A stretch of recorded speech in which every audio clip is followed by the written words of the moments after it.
Balik na po ang lingguhang pulong ng House Impeachment Prosecution Panel bilang paghahanda sa impeachment trial ni Vice President Sara Duterte. At si Senate President Chis Escudero nag-abiso na kay House Speaker Martin Romualdez na handa na ang Senado sa pagsisimula ng proseso. Saksi, si Mav Gonzalez. Pagbalik ng sesyon ng Senado sa June 2, gugulong na agad ang proseso ng impeachment laban kay Vice President Sara Duterte, gaya ng dati ng inanunsyo ni Senate President Chis Escudero. Formal ng sinulatan ni Escudero si House Speaker Martin Romualdez na alinsunod sa Rules of Procedures on Impeachment Trials, handa ang Senado sa June 2, alas 4 ng hapon, na tanggapin ang prosecutors ng Kamara. Ipipresenta ng prosecution panel sa sesyon ng Senado ang 7 charges na nakapaloob sa Articles of Impeachment na isinampa laban sa bise. Kinabukasan nito o June 3, alas 9 ng umaga, magko-convene na ang Senado bilang impeachment court na maglilitis sa bise. Pwede nang mag-issue ng summons at iba pang kautusan. Pinadalhan din ng kopya ng sulat si VP Sara. Sinusubukan ng GMA Integrated News kunan ng pahayag ang bise, pero dati na niyang sinabing gusto niyang matuloy ang impeachment trial na aniyay gusto niyang maging madugo. Sa mga kasalukuyang senador, 17 ang mananatili sa 20th Congress. 7 naman ang bagong papasok. Sabi ni Senador Nancy Binay na isa sa mga magtatapos ang termino, makaaapekto sa kalalabasan ng paglilitis ang komposisyon ng susunod na Kongreso. Alam naman natin, it's a fact na maraming PDP, which is the party of the Dutertes, ang nakapasok ngayong eleksyon. Sa tingin ko, magkakaroon ng malaking impact yun pagdating dun sa bilangan ng dulo. At the end of the day, it's a numbers game. So, if you look at the incoming composition, medyo mas nakakalamang ngayon yung kaalyado. Gayunman, paalala ni Binay, kailangan pa rin suriin ng senator judges ang mga ebidensyang ihaharap. Para sa mga magtatapos na ang termino bilang senador, pag-aproba sa impeachment rules na lang ang magiging papel nila sa impeachment. A blessing in disguise na hindi rin ako magiging bahagi ng impeachment trial kasi yung proseso na yun is very divisive. And parang at the moment, di ba, sa sobrang daming problema ng ating bansa, yung proseso na yon, lalo pang mahahati at madidivide tayo. Imbis na magsama-sama tayo maghanap ng solusyon dun sa mga problema natin. Senators, di ba, mahahati yung oras nila kasi they will perform as a court. Tapos at the same time, may mga bills na kailangan din asikasuhin. Bilang paghahanda naman sa nalalapit na impeachment trial, nagbalik na ang lingguhang pulong ng House Impeachment Prosecution Panel.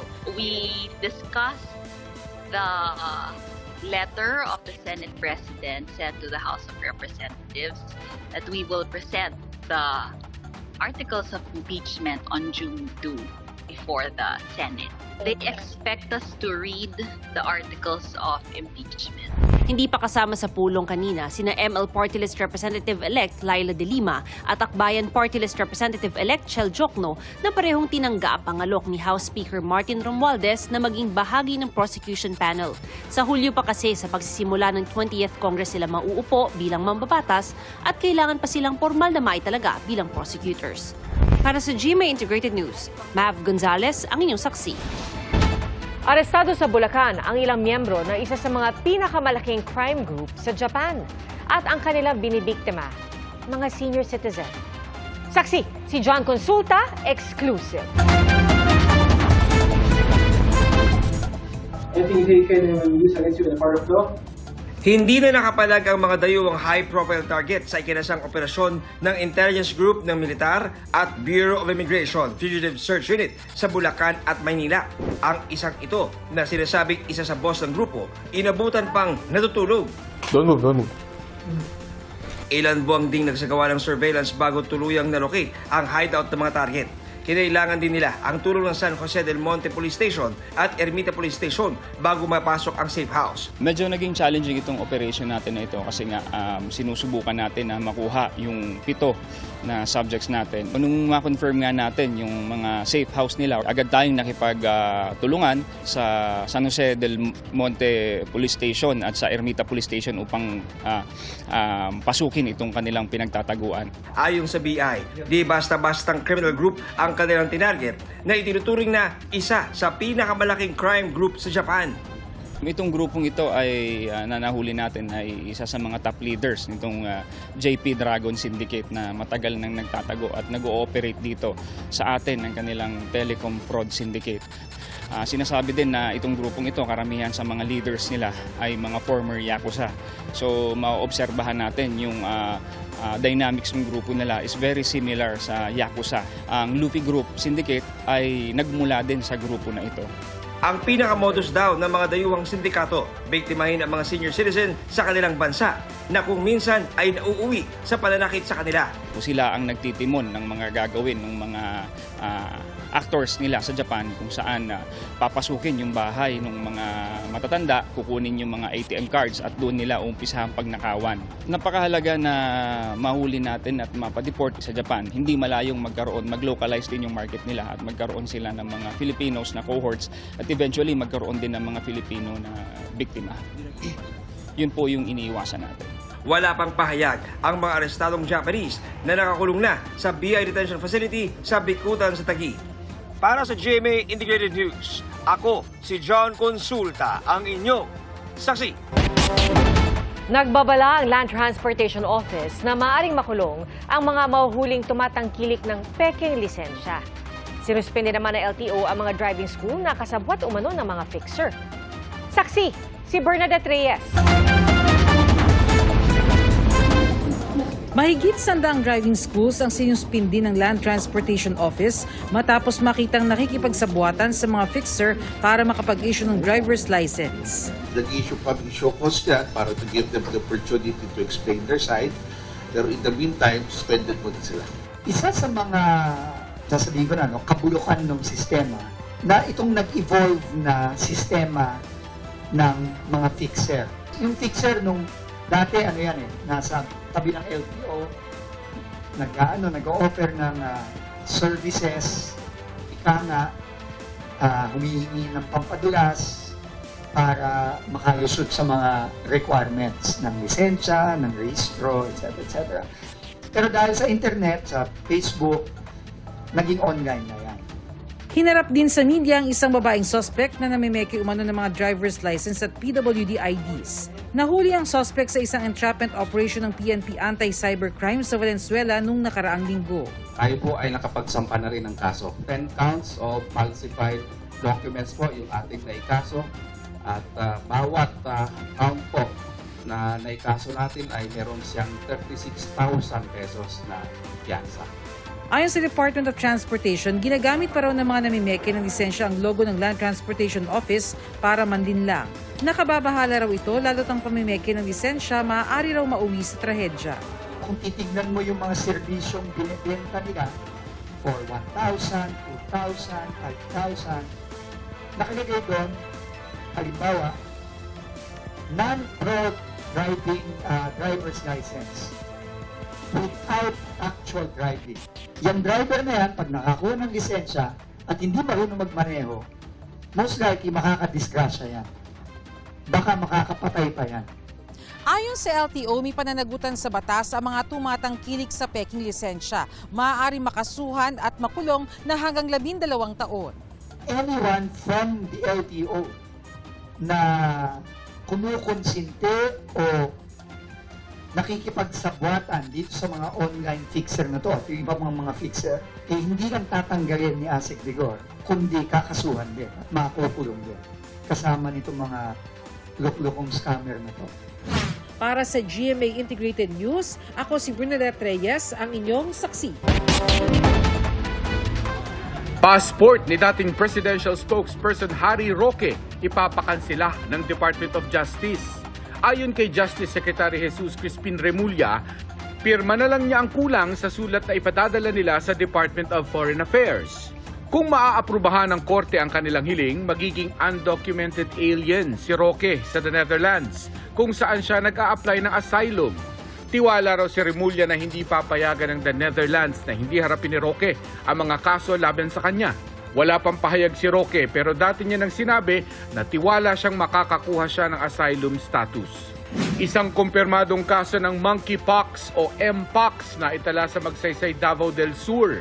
Ayon sa kanilang Rural Health Unit, naka-isolate at minomonitor na nila ang pasyente at kanyang pamilya. Hindi pa sila nagbigay ng impormasyon kung saan maaaring nakuha ng pasyente ang sakit. Pero nakamonitor na rin ang lokal na pamahalaan sa mga tukoy na close contacts. Paalala nila ugaliin ang paghugas ng kamay at pag-iwas sa mga matataong lugar para maiwasan ang skin-to-skin contact. Agad din daw magpakonsulta sa doktor kung may maramdamang sintomas gaya ng lagnat, panghihina at pagkakaroon ng rashes. June 6 na araw ng pagdiriwang ng Idil Adha ngayong taon, idineklarang regular holiday ni Pangulong Bongbong Marcos. Bukod sa Idul Fitr o ang pagtatapos ng Ramadan, isa ang Idil Adha o Feast of Sacrifice sa mahahalagang araw sa Muslim calendar. Para sa GMA Integrated News, ako si Mark Salazar, ang inyong saksi. Patay ang 15 taong gulang na lalaki matapos aksidenteng magulungan ng dump truck sa Pasig. Ang driver ng truck, ama ng biktima. Saksi, si EJ Gomez. Hindi na makakapagtapos man lang ng junior high school ang 15 anyos na lalaking yan. Nasawi siya matapos magulungan ng dump truck sa Pasig. Ang biktima, pahinante ng kanyang amang truck driver. Sa inisyal na investigasyon, naramdaman na lang daw ng driver na may bumangga sa likod na bahagi ng kanyang gulong. Nang tingnan, natagpuan niya ang dugoang anak. Patuloy ang investigasyon kasabay ng pagkaaresto sa sospek. Sa Antipolo City, patay rin ang lalaking yan nang matagpuan sa bahagi ng Ortigas Avenue Extension sa Barangay de la Paz. Ang biktima, nasagasaan umano ng isang sasakyan. Sabi ng isang taga roon, paglabas ko dyan sa sa gate, may nakandusay na eh. Tapos duguan na. Tapos may motor, inarangan niya para hindi madaanan. Madilim dito eh. Tapos ang bilis tumakbo ng mga sasakyan, kahit mga truck. Kaya maraming nag-aksidente. Ayon sa Antipolo Police, 1 oras ang itinagal bago naialis ang bangkay. Inaalam pa nila ang pagkakakilanlan ng biktima. Gayon din ang sasakyang nakasagasa sa kanya. Patuloy ang backtracking ng pulisya sa mga CCTV sa pinangyarihan ng insidente. Para sa GMA Integrated News, EJ Gomez, ang inyong saksi. Binigyang parangal ng PIDEA ang ilang tinatawag nilang private eye o mga pribadong individual na katuwang sa pagsugpo ng illegal na droga. Saksi, si Marisol Abduraman. Daang-daang kilo ng shabu na aabot sa bilyones ang halaga, mga shabu laboratory at mga high-profile na drug personalities. Ilan lang sa mga malalaking operasyon ng Philippine Drug Enforcement Agency o PIDEA. At ang susi raw sa kanilang operasyon, mga impormante nila na kung tawagin ay mga private eye. Taong 2003, nang umpisahan ng PIDEA ang Operation Private Eye na malaki raw ang naging kontribusyon sa mga malalaki at matagumpay na operasyon ng ahensya. Dahil ang mga operations ng PIDEA always intelligence-based. And these informants provides yung intelligence. In reality, sa crime fighting is almost 100%.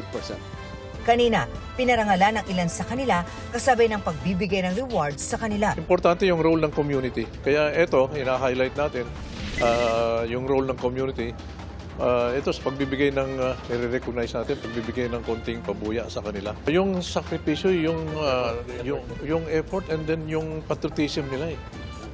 Even in the face of, alam naman natin delikado. To encourage yung participation ng ating private sector. Isa sa kanila si Alia Sigben na 12 taong ng private eye. Alam mo na delikado itong pinasok mo? Opo, alam ko po. Are you willing ka mag-take ng risk even your life? Opo, kasi yung kapatid ko po isa sa naging biktima nito eh. 2016, nang mamatay daw ang kanyang kapatid dahil sa droga. Kaya ipinangako raw niyang gagawin lahat para masugpo ang droga. Alam mo na anytime pwede mangyari sa iyo. Opo. dahil sa pagiging impormante. Nakapagpundar na raw siya ng tindahan na pinagkukunan niya ng kabuhayan. Wala po akong asawa. Ako lang po nang naghanap buhay para sa mga anak ko ba. Kaya ito, yung mga natanggap ko, naano ko din para sa kanila. Para sa GMA Integrated News, ako si Marisol Abduraman, ang inyong saksi. Patuloy na inaalerto ang mga taga Mindanao dahil sa epekto ng Intertropical Convergence Zone o ITCZ.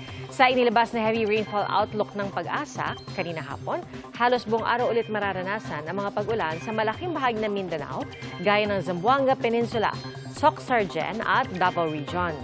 At base sa datos ng Metro Weather, malawakan at malalakas pa rin ang buhos ng ulan sa Mindanao, kaya maging alerto pa rin sa malaking banta ng baha o landslide. Meron ding kalat-kalat na ulan sa ilang bahagi ng Visayas, Ilocos Region, Southern Luzon at Bicol Region. Bukod po sa ITCZ, patuloy rin ang pag-irang ng easterlies at umaabot na rin ang ridge o extension ng isang high-pressure area. May chance rin ng localized thunderstorms sa Metro Manila gaya ng naranasan kanina sa ilang lungsod. Sa ngayon, wala pang namamataang bagong sama ng panahon at hindi pa rin opisyal ang tag-ulan ayon sa Pag-asa. Muling nagpasiklaban sa performance ang mga member schools ng NCAA sa cheerleading competition ng Centennial Season. Nanaigulit ang husay ng Arellano University Chiefs Squad na matagumpay na nakamit ang kanilang 6-peat victory. Saksi, si Darlene Kai. Makapigil hininga, nakamamangha, at talaga namang nakabubuhay ng school spirit. Ganyan ang routine ng bawat isa sa siyam na school na lumahok sa NCAA Season 100 Cheerleading Competition kaninang hapon sa Pasay City. Sa bawat stunt at cheer, kitang-kita kung paano pinaghandaan ng squad sa kanilang performance. Inaabangan ng lahat kung madedepensahan ng AU Chief Squad ng Arellano University ang kanilang korona. Sa gitna ng performance, may isang stunt silang hindi nagawa. Pero sa huli,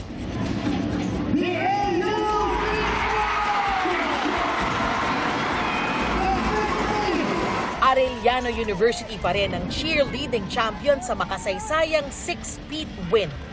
I-expect ako na kayang-kaya pa rin namin mag-champion dahil sa skills and difficulty ng mga ginawa namin. Pero kanina syempre, naging hopeless ako kasi nagkaroon din kami ng error eh. Pero siguro nga, tumaas pa rin yung scores namin dahil nga sa difficulty na ginawa namin. So team ko, thank you so much, especially sa sacrifice nila, sa pag-intindi nila. Mag-uwi sila ng 100,000 pesos na cash prize. First runner-up uli ang Altas Perp Squad ng University of Perpetual Health System Dalta na mag-uwi ng 75,000 pesos na cash prize. Habang second runner-up ang Letran Cheering Squad with 50,000 pesos na cash prize. Ang bumuo ng panel of judges ay distinguished cheerleading coaches and judges hindi lang dito sa Pilipinas kung hindi maging sa international teams and cheerleading associations. The cheerleaders are always present during competitions. Mapa basketball, volleyball, badminton, lahat yan, nandun sila because they're the ones who drum up interest and provide extra oomph when it comes to the competition. So this is their ultimate showcase. That's why it's very important. Nasa NCAA Season 100 Cheerleading Competition din si Senior Vice President and Head of GMA Integrated News, Regional TV and Synergy, Oliver Victor B. Amoroso, pati na ang buong Management Committee ng NCAA. Para sa GMA Integrated News, ako si Darlene Kai, ang inyong saksi. Mga kapuso, maging una sa saksi. Mag-subscribe sa GMA Integrated News sa YouTube para sa iba't ibang balita.